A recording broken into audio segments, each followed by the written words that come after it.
I think pretty much everyone knows who Star Wars Theory is, but real quick, if you don't know who he is, he has a channel with over 3 million subscribers, and pretty much he built his channel on doing Star Wars what if type shows. Now there are a lot of rumors going around that Star Wars will in fact explore the idea, or most probably do it because Marvel already did it and it kind of was a success. It was an easy little quick show that they can put on Disney Plus to keep people happy and to keep people subscribing to Disney Plus. So why wouldn't you do the same thing with Star Wars when, in my opinion, it makes way more sense to do it with Star Wars? Now, I'm not a big fan of the Marvel What If show. I only watched a couple of episodes, and I'm just not the biggest fan. You know, I don't absolutely hate the show because I understand what the show is supposed to be. It's supposed to be just a fun little cartoon to see these what ifs, even though a lot of them don't make sense. Like the T'Challa one doesn't make sense why he's called Star-Lord because, you know, Star-Lord's mom gave him the name Star-Lord.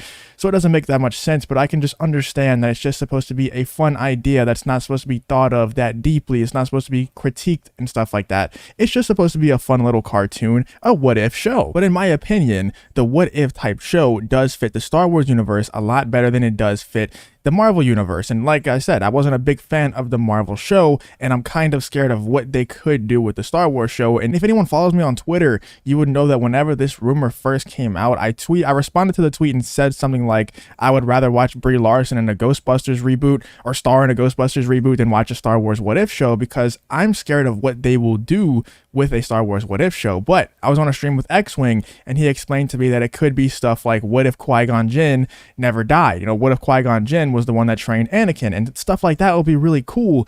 But I think that they would do more like, what if Qui-Gon Jinn was a woman and then he would just beat everybody? You know, that's kind of what I think would happen if they did a Star Wars what if show. But if they did do it right, the Star Wars what if show could be amazing. Exclusive. Lucasfilm interested in more non-canon Star Wars content. Most likely going to be a what if show. I think Star Wars Visions was kind of a huge hit compared to what they thought it was going to be. A few of those episodes were really good. You know, a lot of people liked episode 1. Episode 1 was okay to me. Episode 5 was absolutely amazing to me. I thought it was an absolutely perfect episode. I don't think it gets much better than that when it comes to Star Wars. I think that they should take a lot of the ideas from episode 5 and put them into just normal canon Star Wars. I love the way the lightsabers were done in that episode. I think that's how normal canon Star Wars lightsabers should be. A lot of people disagree with me on that, but I love the lightsaber stuff where it changes colors based on your, you know, ability or your power with the Force. I think that's super cool. But the fact that they're exploring more non-canon Star Wars most likely means they're going to do a what if show, because that's what's been rumored anyway, and now this exclusive comes out as well. So I think that they're probably just seeing Star Wars Theory's channel, and even he thinks the same thing. Star Wars and Lucasfilm are finally starting to listen to the fans, and it's no coincidence that when Jon Favreau and Dave Filoni get more power, things like Luke Skywalker coming back in the Mandalorian season 2 finale happen. You know, they know what happened with Luke Skywalker in the sequel trilogy. They know that fans didn't like it. That wasn't just, and obviously it was a good story beat. You know, obviously it made sense story-wise for Luke Skywalker to come back. But that could have been any Jedi. That could have been Ahsoka. That could have been Cal Kestis. That could have been just a Jedi that we've never heard of before coming back to save Grogu, or to take Grogu to get trained. You know, it didn't have to be Luke Skywalker, even though it made sense for it to be Luke Skywalker. But they gave us Luke Skywalker not because of how much sense it made in the story, because like I said, obviously it did make sense, but it could have been anyone. They didn't just give it to us because of how much sense it made in the story.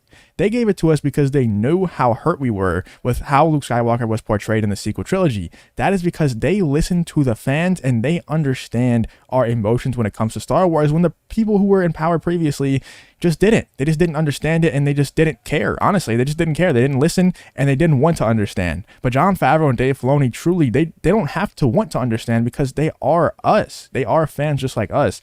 As you can see right here, Star Wars creatives must listen to the fans, says Mandalorian creator. That's Jon Favreau. He said that he listens to feedback between each season of The Mandalorian and feedback from Star Wars fans in general before he writes the scripts on his new shows. That is what we need. That is what exactly you need from Star Wars creatives. You have to listen to fans. You have to listen to feedback. It's so easy. Just listen to what the fans want. Give us what we want, and we will give you all of our money. Star Wars fans are probably the most diehards, most cult-like fans in the world. If you make good Star Wars content, it's game over for everyone else. Like I said, I think that this Star Wars what if stuff is probably just them, you know, listening to the fans. It's probably Jon Favreau and Dave Filoni seeing Star Wars Theory, seeing how big his channel is. Let's see, it's 3.04 million subscribers. That's almost as big as the normal Star Wars YouTube channel, I think. Hold on. 3.5 million subs for the Star Wars YouTube channel. He's almost as big as the Star Wars YouTube channel. That is crazy. But I mean, look at the result of not listening to the fans right here. We have all red numbers, and this is the like to dislike ratio, all these little numbers right here, all of them are red except for this trailer. The trailers are usually, they get a lot more views, so they're not going to be ratioed like that. And obviously this Luke Skywalker thing right here, where Luke Skywalker returned in The Mandalorian, that one's not going to get ratioed because it is a result of Jon Favreau and Dave Filoni listening to the fans. But going back to this, I think that they're definitely just seeing Star Wars Theory's channel being as big as it is, and you know, people like him calling for these types of things, people like him, people just Star Wars fans in general, just talking about how good and how much they like his channel, and they're like, you know what? Why don't we just make our own version of this with Star Wars, with Lucasfilm budgets, where we can make a what if type show that Marvel just did, the president has already said, a what if type show with Star Wars where it fits the universe way more than it fits the Marvel universe. I just think it makes so much more sense. Just think of the possibilities. I mean, if you just look at Star Wars Theory's channel, you know, he doesn't really do that many theory videos anymore. I think he just started getting back into it. But what right here, what if Anakin fought Luke Skywalker Prime? Like, imagine us seeing stuff like that with Star Wars Lucasfilm budgets. Animations like that would be so cool, man. I'm not saying Star Wars Theory isn't capable, because he obviously is. You can see these videos right here.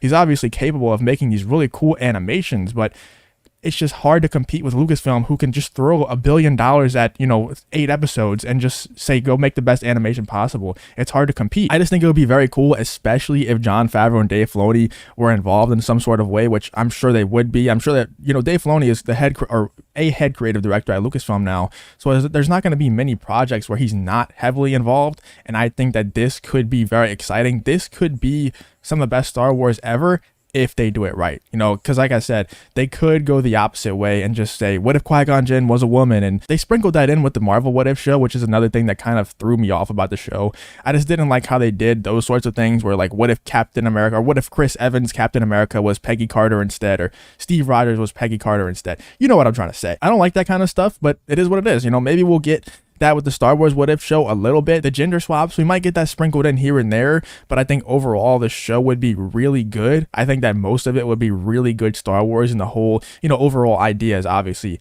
a very cool idea that we've all subscribed to in the past. Like, we all love Star Wars Theories videos, especially those old videos where he did theory videos like almost every single day. Those videos were absolutely amazing. But also another example of them listening to the fans is, I don't think it's there anymore, or at least I can't find it. I can't remember where it was. But if you remember a while back, maybe a couple months ago, it was somewhere on here on the front page of StarWars.com.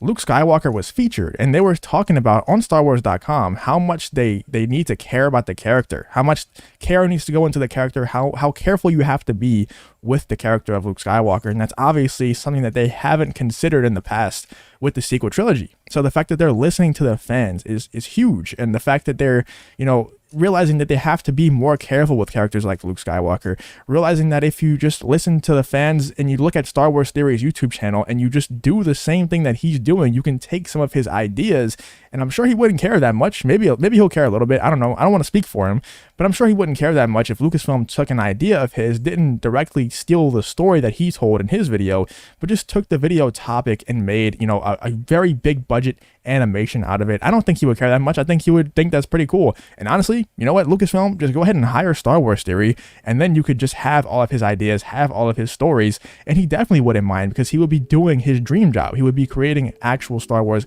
content. That would be, you know, probably his dream job. Let me know what you guys think about this whole situation. What do you think about Star Wars kind of stealing Star Wars Theory's idea? I don't know how he's gonna feel about it. I don't know if he would be mad or flattered or what, but let me know what you think in the comments about this situation. And do you think a Star Wars What If style show would work? Let me know what you think in the comments. If you did enjoy this video though, please leave a like on the video and subscribe to the channel. If you want to follow me on Twitter, link to that in the description as well. Thank you for watching the video. Hope to see you in the next one.